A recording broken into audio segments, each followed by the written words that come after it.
What's up, bitch? What an intro. Time for another discussion. We're going to talk about pacing today. All right. So this was again my idea. All right. So I was talking to another Black Clover fan of mine.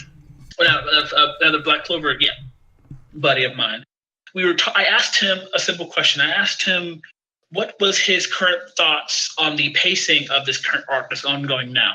He said it's a bit fast, and I asked him, is that a bad thing? He said, no, not really. He's still fairly enjoying it. So that got me thinking. Are faster-paced series liable to essentially be better than slower-paced series? Like that was my big question. So right, essentially you're saying, does fast pace always mean better, right? And I'm glad that you brought this up because I have some things to say about this. My ex, I had many an argument, and no, this is not why we broke up. Yeah, fuck you for not liking One Piece. You're gone. Be gone, thoughts. But so her thing was like, no matter what, slow pacing sucks, right? And I'm like, no, but like, so I would make arguments all the time, like, well, okay, so like, let's start with One Piece, right?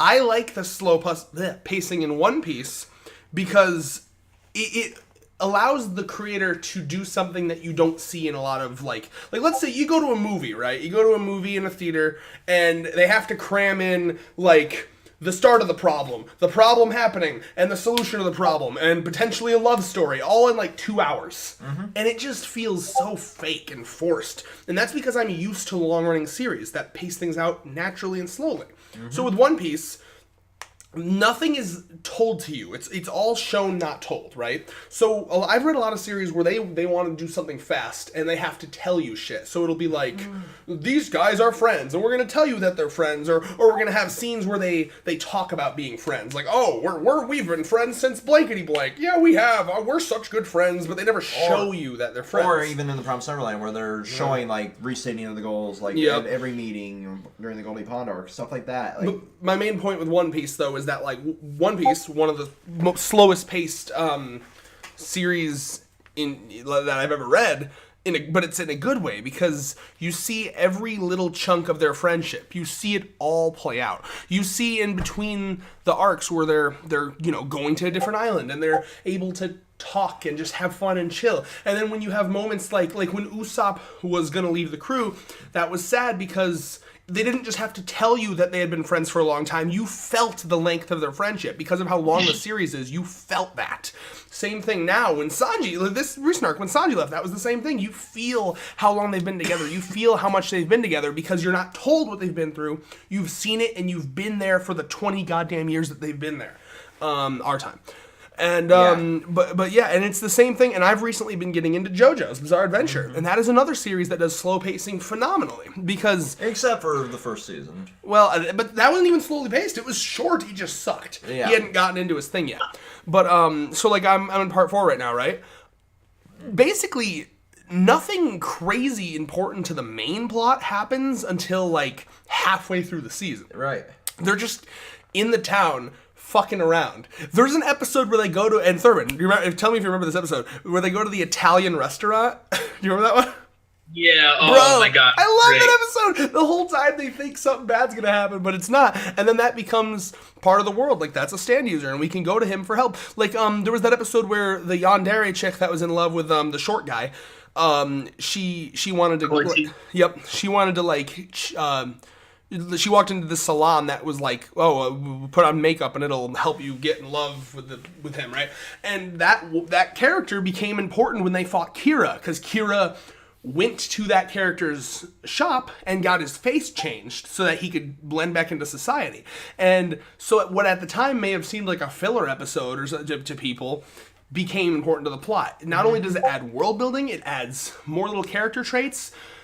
My main point here is that scenes that may seem pointless if they're done right, they can add to the realism of the character, to the realism of the world. It's these seemingly useless details. Like, I think Eye Patch Wolf, one of my favorite things, in Eye Patch Wolf's video, What Makes a Villain Feel Real, he brought up younger Toguro. There's a scene in Yu Yu Hakusho where younger Toguro asks for a glass of orange juice with ice.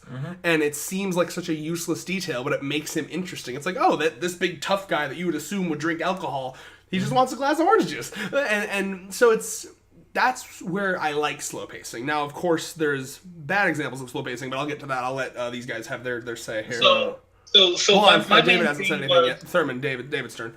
So, like, go ahead.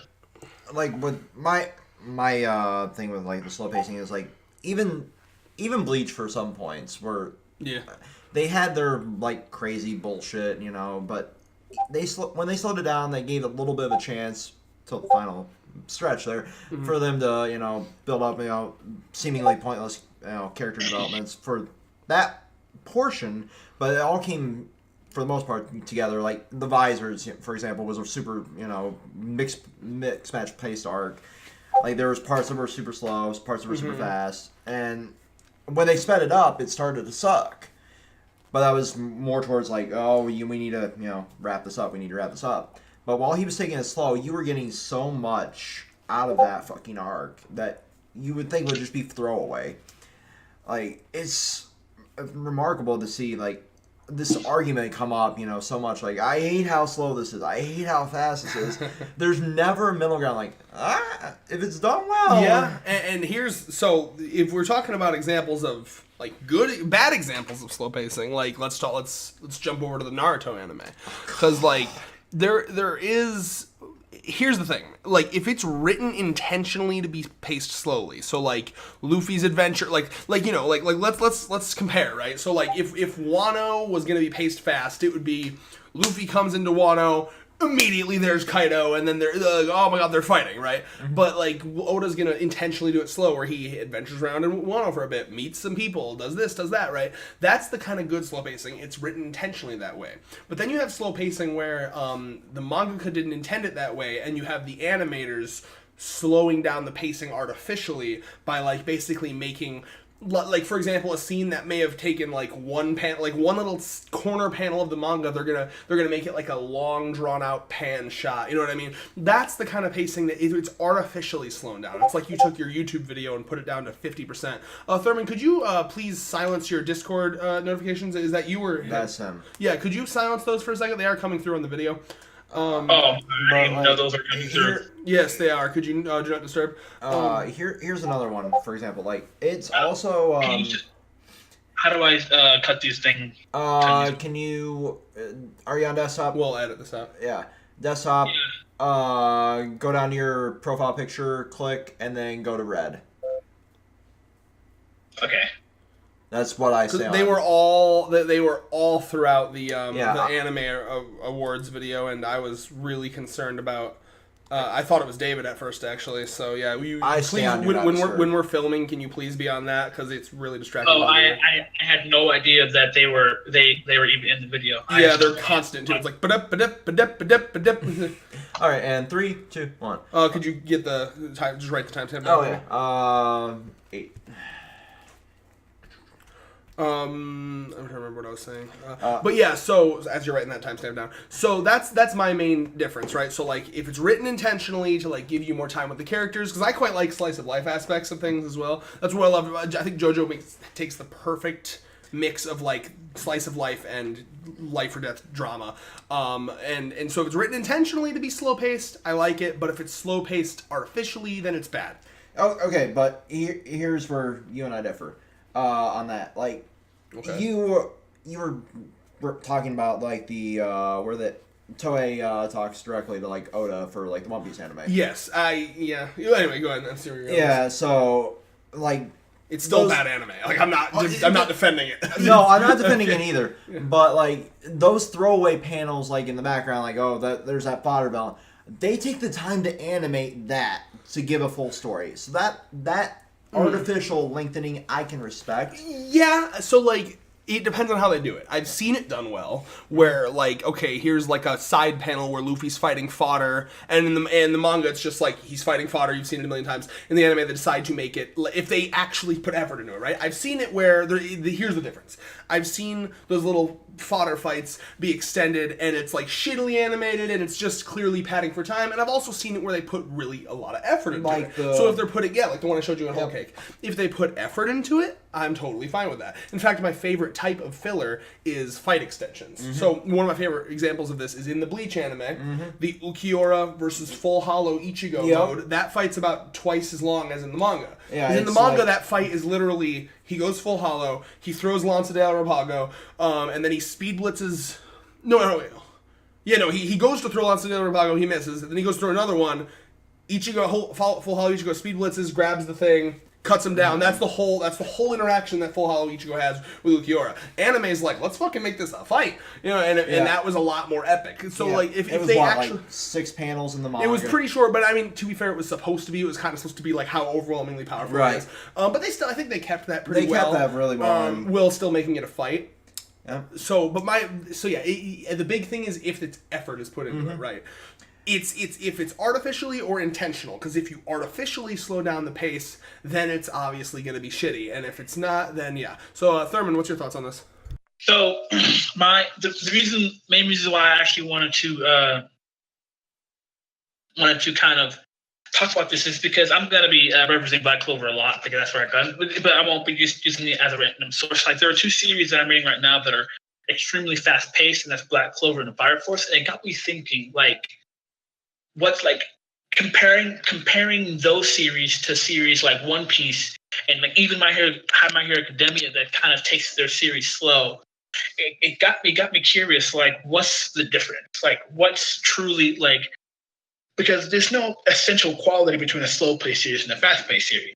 So there are some people out there who say like, oh, maybe a fast paced series is good because they rush. But I disagree with that. For example, in Black Clover, the main reason why Tabata says that Black Clover is faster paced is because that Hungry Joker, his first series that he did, was very slow paced, and he got axed for that.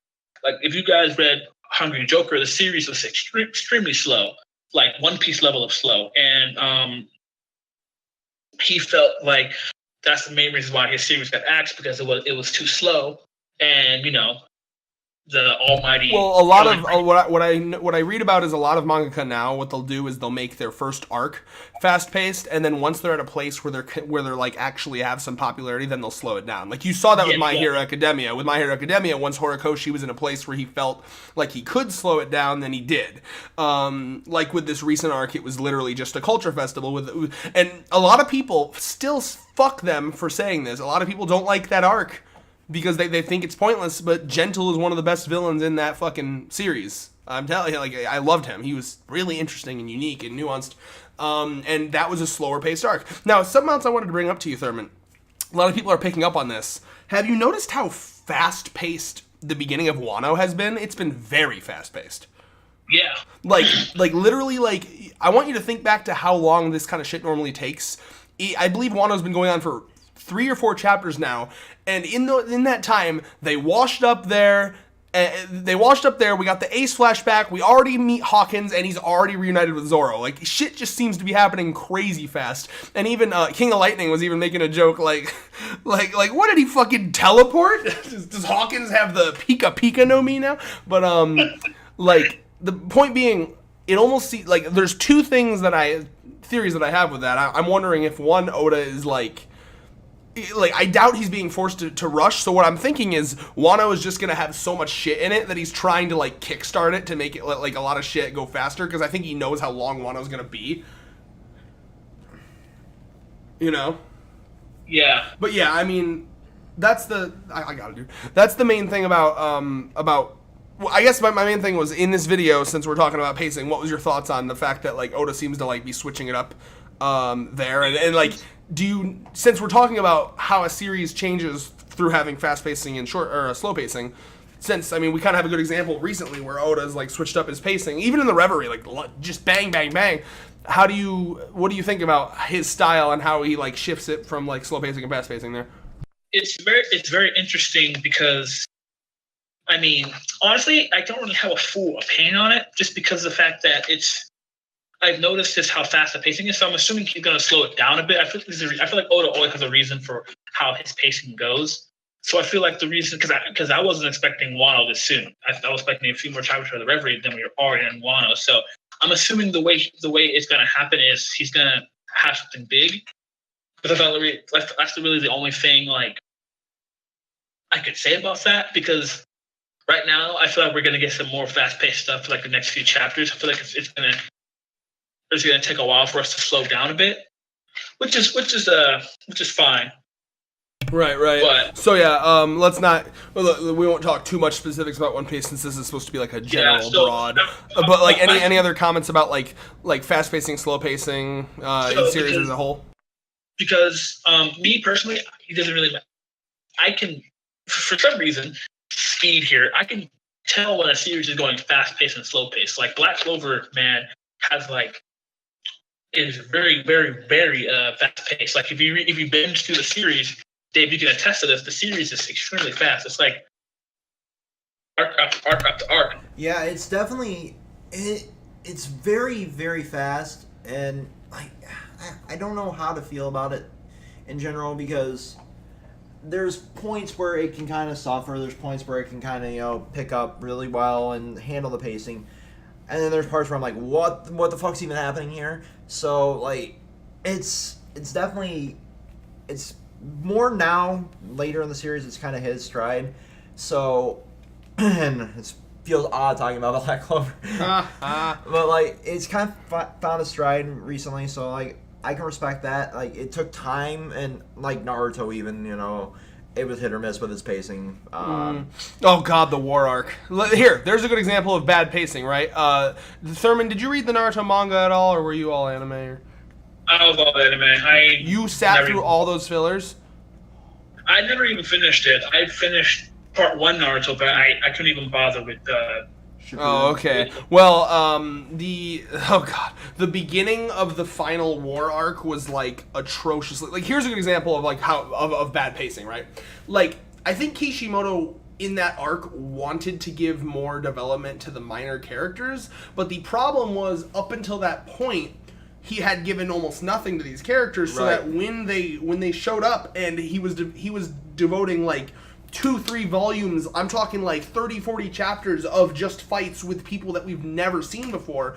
It was dreadful to read through, because I'm like, I don't care about it. Was no-name villains and practically no-name ninjas fighting for like 20-30 chapters. What was it, like 5 chapters of Shino? I remember. No, I would have been fine with Shino. It was the fucking dude that sucked on the sucker from the fucking one village that had like laser shit, fighting some fucking dude that like, it was like fighting these dudes that like had like these pots that could like suck in chakra, and like one of them had a little bit of the Nine Tails chakra. It was just like these no-name fuckers that like no one cared about. And then there was the other dude that had like the rubber ninjutsu, and then there was the one guy who was like, he kept trying to be like, no, my weakness is this. It was boring. It was like, it was dreadful. That's a good example of very bad pacing. When before that, like it being fast paced, it was like fine, and then it hit that. Well, here's the thing: if they wanted to, because I respect trying to build up the world more, build up the minor characters more. Here's what you should have did, though, right? Since you just threw us in with these characters that we've never seen before, you should have like gone back and forth between like those fights, and then kept the audience kind of sated with like maybe a fight with a bigger name person. You know what I mean? Like back and forth. But having like 20 straight chapters of like fights with like no names was like, what? Like, what am I reading right now? Right. It felt like a fucking shitty fanfic. But a little bit. Like Boruto does. Yeah. Well, I have a hard time hating on Boruto. I saw the fucking animation in that last episode. Wow. Oh my god. Thurman, have you seen the latest episode of Boruto? No, but if you want to see some good ass fucking animation, like I'm talking like jizz your pants animation. This fucking. Oh my god. I will give full props to these motherfuckers. And it's like really well choreographed fights too. I think like when Sasuke is doing the thing where he switches shit all the time. So like, the part where he's up there, he chucks the knife at the dude. Yeah. The dude, and then he switches. And then he switches himself to the ground, so that the knife's still flying at him where Sasuke's on the ground. Sasuke goes for a Chidori, so there's a Chidori coming at him from the front, the knife coming at him from the back. The dude catches the knife, and then Sasuke switches the knife and his Chidori, so that his Chidori shows up in the villain's hand, shocks him, and then he shoves the knife through his other hand. Like, that was like, whoa! God damn! Sasuke... And okay, that's a good example of good pacing, right? That was fast-ass pacing. You see, that's what I like in a fight scene, right?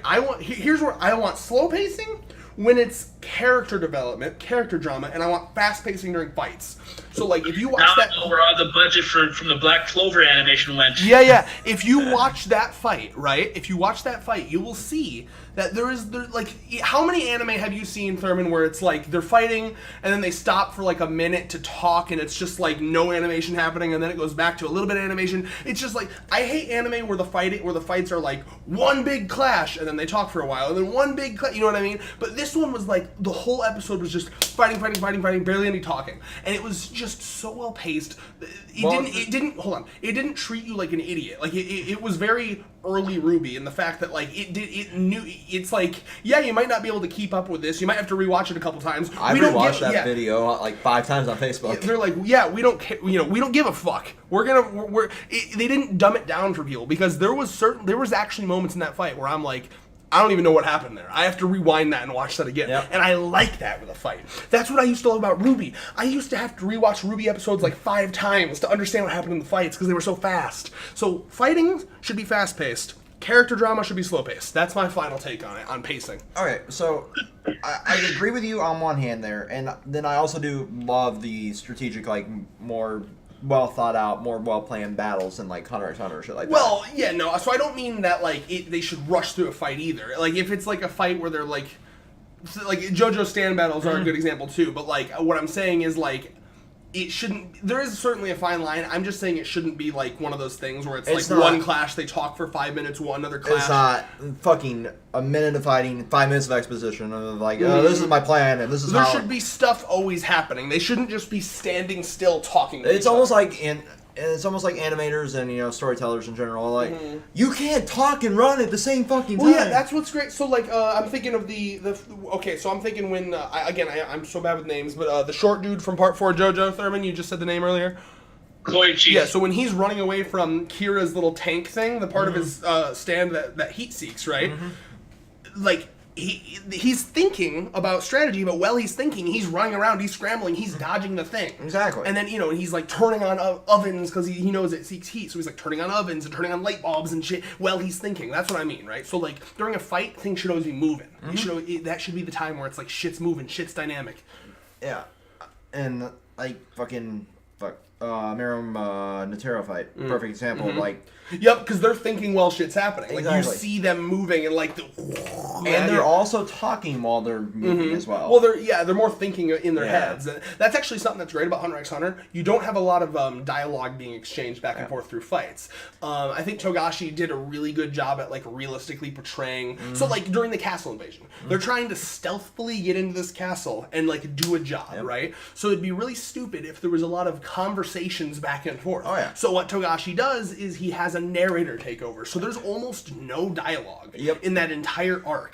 And instead you have a narrator talking about what's going through all their minds. Like, okay, it's like Shoot's thinking this, Gon's thinking this. Because, and so like if you were to get rid of the narrator and only have their dialogue, they actually talk a realistic amount. They talk how much someone trying to stealthily invade a castle would talk, which is barely any. I love that. So yeah, I mean, that's my thoughts. I mean, Thurman, you got any final thoughts? My really final thoughts about it is because my main thing was I had a thing. What surprised me was about the pacing issue was the fact that people are saying, because there's a lot of series that people are saying that go well with pacing. Like, I'm gonna use Black Clover again. Sorry, sue me. I've asked a lot of people about like, what are you guys' thoughts on the fast pace of Black Clover and all stuff, and they're saying it goes well with the type of series that Black Clover is. They say Tabata does fast-paced series well. So it's interesting to me about that because I compared Black Clover and Fire Force to slower pace like One Piece, and I guess I consider Bleach one possibly, but and I look and I compared them. In One Piece, what the slow pacing is that there are a lot of arcs in One Piece, but with One Piece being so slow paced as it is, you kind of get a like what I consider One Piece when it comes to One Piece is like you have Luffy it's either like a character arc or them going to something new. Someone in the crew gains a power up to some degree or learns something, and then we, like you said, Oda makes us learn about the villain and makes Luffy hate the villain. So when Luffy finally kicks the villain's ass, we can be happy about that. So that's how slow pace works in One Piece's favor in terms of action, story, plot, characters, and whatnot. On the other hand, Black Clover doesn't necessarily do that per se. Like, we don't really essentially have, and this is one of the faults of Black Clover that I think is that it being fast-paced is fine. It's just that with Black Clover being as fast-paced as it is, it misses a lot of chances to essentially make certain characters shine the way they should. Because the one thing, Tabata already has light novels for stuff that he couldn't explain in the manga itself. Like, one thing that I didn't like about the Witch arc is the fact that 3 characters in that arc weren't even originated from the manga itself. It originated from the light novel that he did. Oh, I hate when they make shit from the light novel like integral. Like, you have to read this to understand this. Oh, So do you mind if I jump in here? So, like, I think it'd be interesting to compare Black Clover and My Hero Academia and how they give time for their minor characters, right? Like, what I like about My Hero Academia when we're discussing like slow pacing here is that like My Hero Academia takes time to have like a lot of slice of life aspects, and I really like that. I like how it stops and it gives you some time with them in school, them in their dorms, them, the chapters where they're showing off their rooms to each other. That shit is awesome. And to people, and listen, man, calling out King of Lightning, one day maybe you'll hear it. I would love it. King of Lightning has, like, I love him, but he's got shit taste when it comes to, like, he wants pure action. He literally said that he stopped reading My Hero Academia because it was too much slice of life for him. Be disappointed. I am the disappointment. Yeah, fucking weak, my dude. Weak. Cole. I'm using your first name now. Cole. Oh. Weak. Oh, God. Anyway. But hold on. I also was your tier 3 subscriber, and I fucking stopped being your tier 3 subscriber because every time I went in there, it was pure cancer. You're fucking, all of them are cancer, and you can't even fucking speak. I try to speak, and no one listens to me. I would try, the whole time it's like, and then if you try to just talk and you'll think, oh, maybe they'll just stop talking if they hear him talking. No one ever hears you. So it's like, what the fuck am I paying money for? Fuck that Discord. I love you, King. Fuck that Discord. It pissed me off. But I'm sure there's nice people, but a lot of them are cancer. Sorry, that was a little tangent. But hey, it's controlled chaos. We have controlled. We have chaos. Don't you judge me. But with that. My Hero Academia's slice of life moments are important because this is where I like slow pacing. And that's why I say slow pacing for characters, fast pacing for fights. Mm-hmm. Because when you have slow pacing for characters, when you take time you sit down with them, you get to experience daily life with them, you experience their classes with them, they're going unlike the Promised Neverland. Yeah, exactly. They're going to the mall with them, shit like that. When you are able to experience that with characters, all of a sudden, when it's like, oh shit, one of them might die, or oh shit, they're in a fight that's like, might cost them their life, it's a lot more heart-wrenching and edge of your seat because you know them, you care about them, you feel like you're their friend because you've hung out with them in moments that seem like they're just, when they're just hanging out like friends. And you've been there for that. Mm-hmm. So you feel like you're part of the group of friends. That's, yeah. I agree on that aspect on for doing the Black Clover and My Hero Academia thing. My Hero Academia does the slow pacing better than Black Clover, hands down, especially when it comes to characters. because the issue with Black Clover is, yes, I have an issue with Black Clover sometimes, is that I love the characters in Black Clover. I think Tabata makes great characters, supporting characters. It's just the fact that we don't really have much to go off of if it's not their arc. Like, it's something. It's how related to how Giga's video said about how My Hero Academia fights are dull, and his reason for that is because that My Hero Academia fights aren't necessarily just fights; they're fights that further the plot. And I agree with that. Yeah, they're character-driven fights, like, and that what. And I liked that video because what that kind of says is it's like. Because you're right. Look at it. It's no JoJo stand fight. It's no Hunter x Hunter N battle. It's not even a Naruto like backflip crazy flip palooza. Like there's not a lot of nuts choreography to the fights. But what it does have is it has characters that you care about so much that they kind of display their character through the fight. And when you see them fight, like this Endeavor shit recently, right? Like it was pretty nuts, but overall, like it doesn't have a lot of complexity. But what it has is its plot. It's fights that drive the plot through the fight, and I appreciate that. And with Black Clover is the fact that Black Clover is essentially kind of the opposite in the sense of the fact that we see these characters. Sure, it has some slice of life moments to some degree, but there's no essential break. There's no break in between each arc. It's just like we have the cooldown arc, a page, and then boom, start of a new arc. And I'm pretty sure, I'm 100% sure Tabata is very paranoid that his series is going to get axed. That's why he does it so fast, even though you're at 100. Yeah, I can believe that. But see, it's disappointing to actually have that mentality essentially in the magazine. That would suck. Hungry Joker, was fucking fantastic. Everything that the dude's ever touched has been good. I wasn't the biggest fan of Black Clover for the longest time, and I actually sat down and gave it a chance, and it is a decent series. But what it lacks is that character-driven, shit that he's used to do so much, and that's, like you said, it's almost seemingly out of paranoia that he'll lose another fucking series because of how Shonen Jump functions as a business. So, like, if you look at the rankings that I just put down there, Black Clover dropped down. Obviously, it doesn't mean much because the volumes are still making Shonen Jump money, and I even said that it's number 7 in the manga volume sales right now, which is damn good for Black Clover. But you can see that still paranoia is there because the fact that he had a slower paced series and shoot on him for that. And I feel like it's gonna take. I feel like after this arc, because after this current arc that we're in now, I feel like he's gonna start making it at least slower pace. Because the good thing that's on Black Clover's side is when it comes to pacing that I like about the series is that he knows how to make good characters, make me like, and make people characters likable. He just doesn't know how to do the My Hero Academia effect to bring out those characters in the limelight, and that's one of his biggest flaws. And that's towards the pacing, and that's one thing that's decent. That's kind of sucks about fast-paced series is that fast-paced series don't take enough time to flex out the characters enough, and a slow-paced series does. There's pros and cons to both ends, but what truly, and it's the same thing with Fire Force. Fire Force is created by Soul Eater, and Soul Eater is an extremely fast-paced series.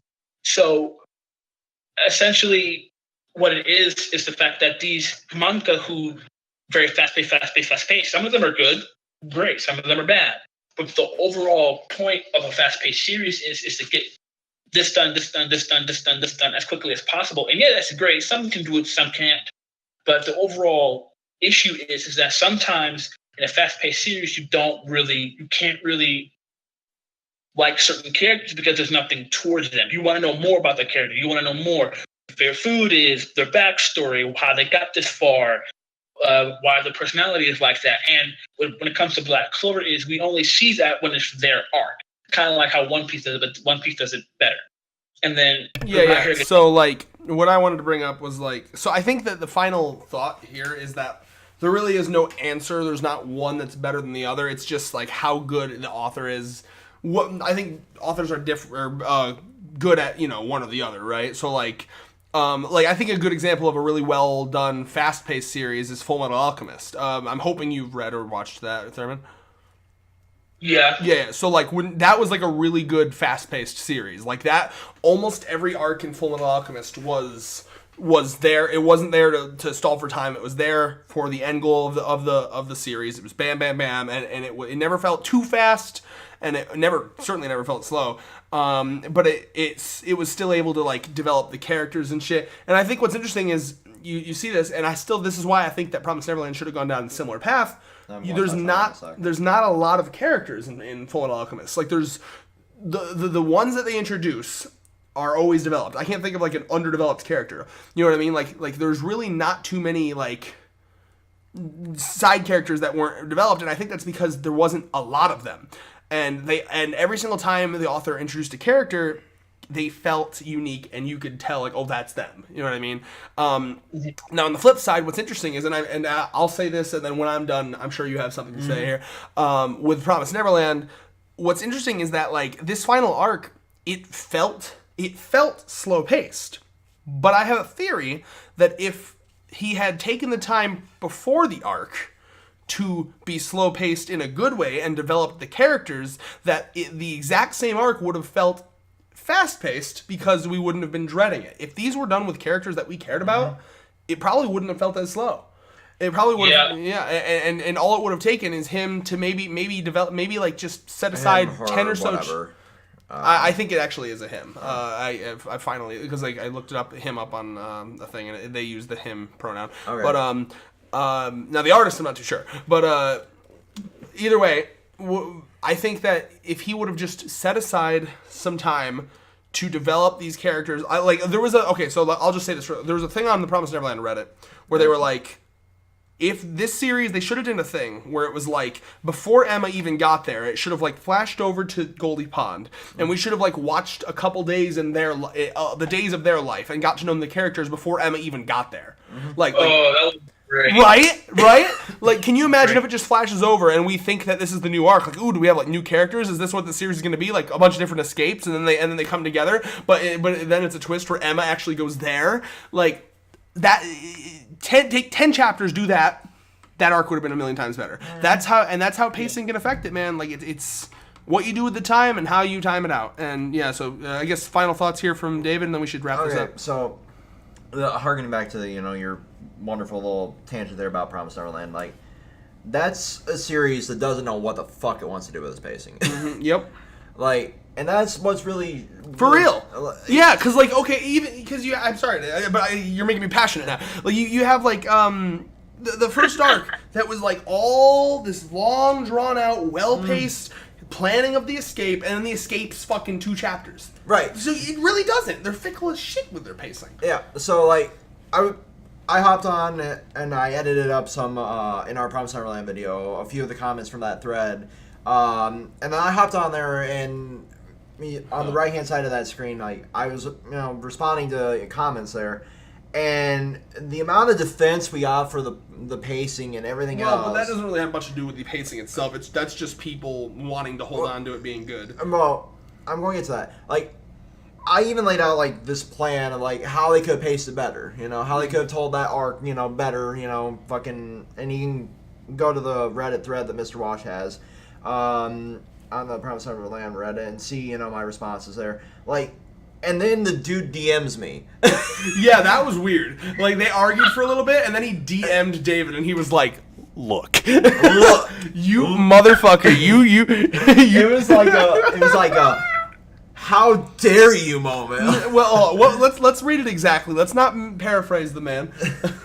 Okay, let me open up Reddit. We'll be fair. As content creators.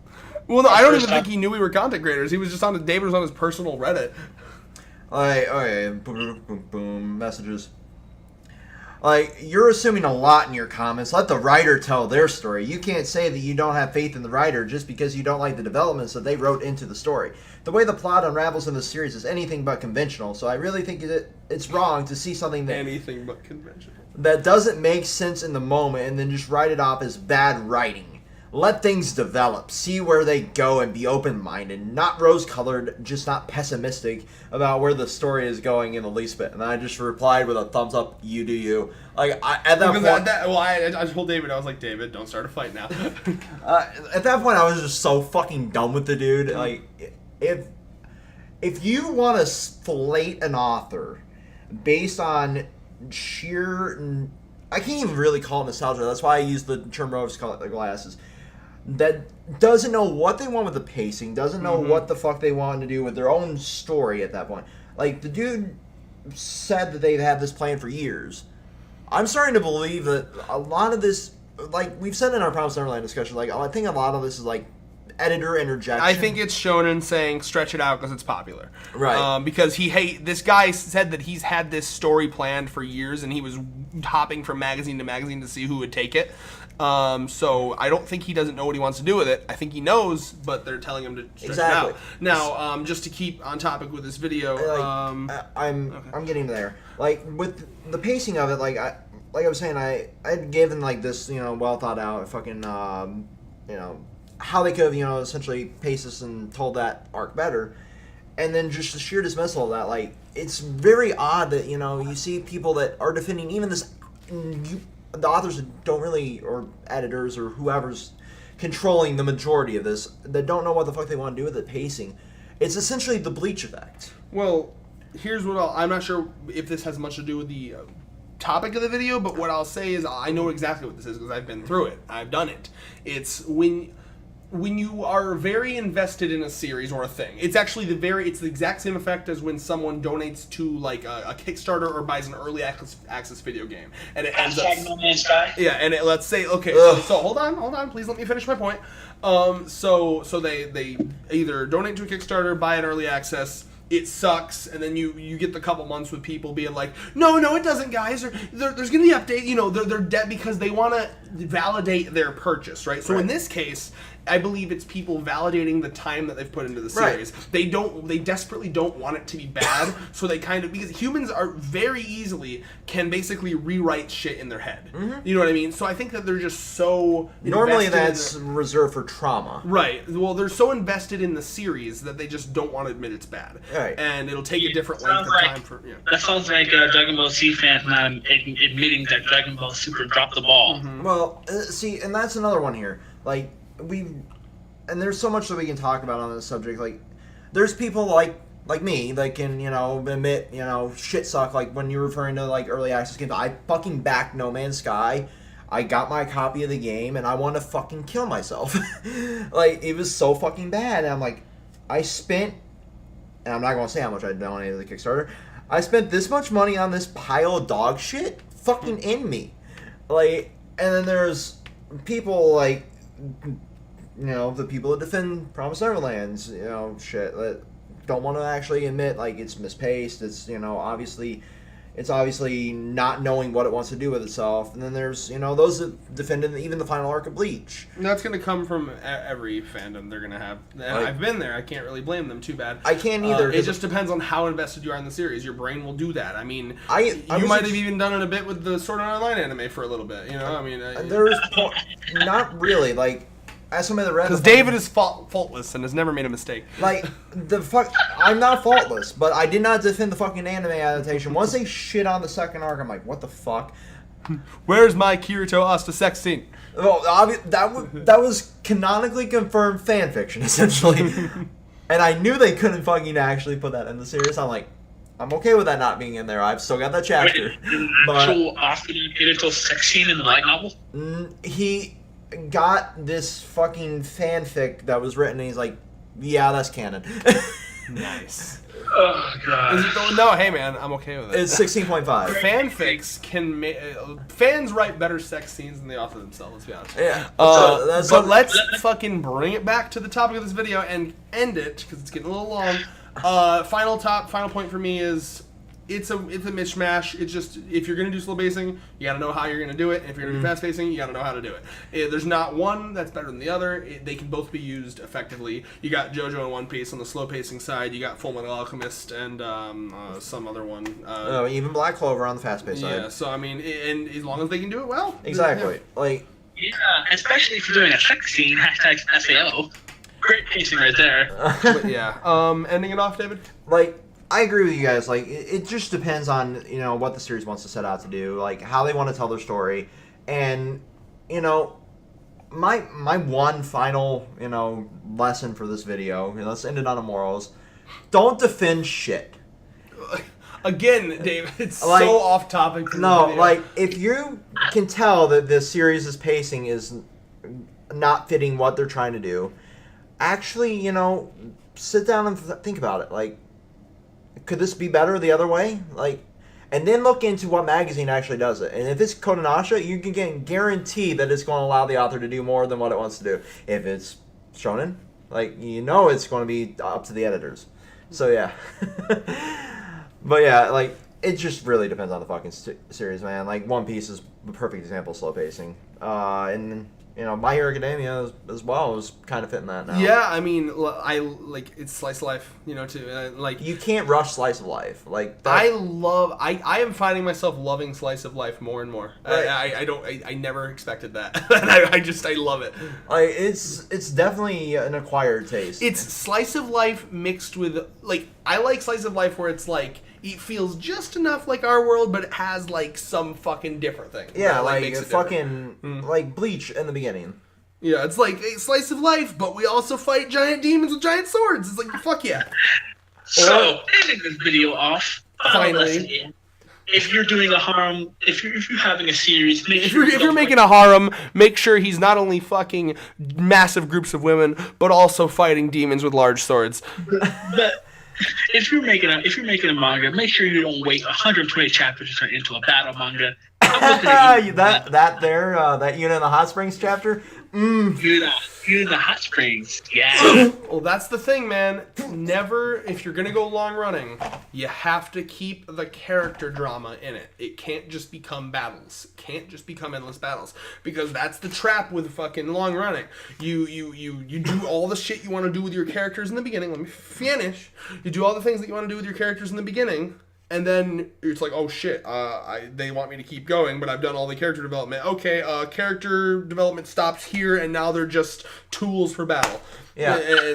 Or you can, if you want to do a battle manga / harem, do the high school DxD. Nice. Ew, no, do something better. Nejima and True Love Ru did the battle manga harem stuff perfectly. Same with Hitman Reborn is another good example of gag turned battle manga. So follow that. And if you want to get real fucked up, go watch Elfen Lied and actually read Elfen Lied. Peace. Hashtag next best battle Carnage versus Elf versus Lucy. Make sure you get up to like chapter 90 something. I remember I stopped there because it was real fucked up. I won't say why. Yeah, if you want to get traumatized, read that, and peace. I was hoping.